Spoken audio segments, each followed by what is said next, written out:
الحمد لله وكفى وسلام على عباده الذين اصطفى أما بعد قال النبي صلى الله عليه وسلم كن عالما أو متعلما أو خادما ولا تكن رابعا۔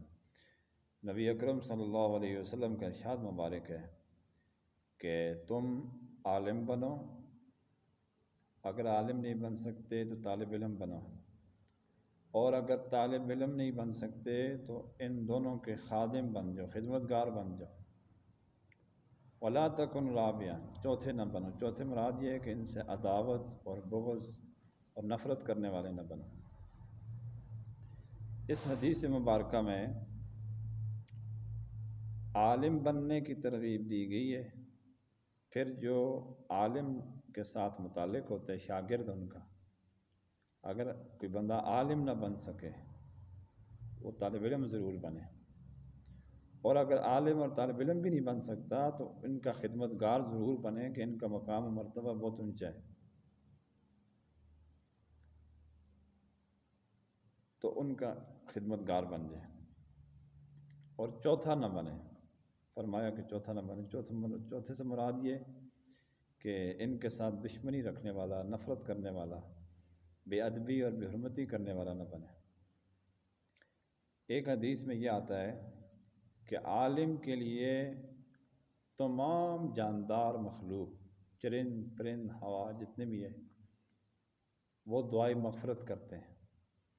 اسی طرح فرمایا کہ تاکہ سمندر کے اندر مچھلیاں بھی عالم کے لیے دعا کرتی ہیں۔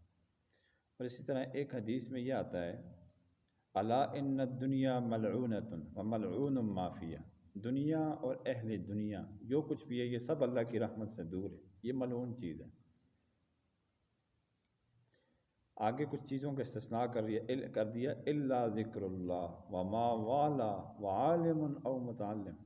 ہاں، دنیا کے اندر اللہ تبارک و تعالیٰ کا ذکر، یعنی سبحان اللہ، الحمدللہ، اللہ اکبر، کسی بھی صورت میں ہو، تلاوت کی صورت میں ہو، یہ سب چیزیں۔ وما والا ہو، وہ عمل جو اللہ کے قریب کر دے، یا اللہ کے قریب کرنے والا کوئی ایسا سبب ہو یا کسی نیک عمل کا سبب ہو، وہ چیز۔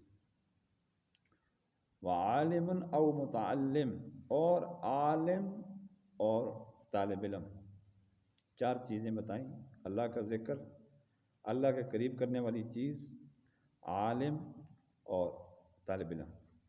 اس کے علاوہ فرمایا یہ سب چیزیں ملعون ہیں، فانی ہیں، اللہ کی رحمت سے دور ہیں۔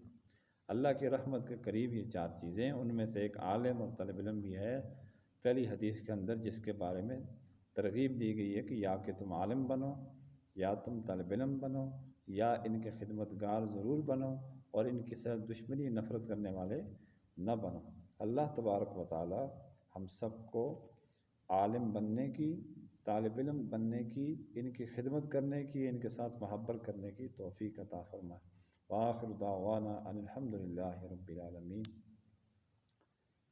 عافیہ صدیقی کی رہائی کے لیے تمام لوگ اور تمام احباب سے گزارش ہے کہ خصوصی دعا کریں۔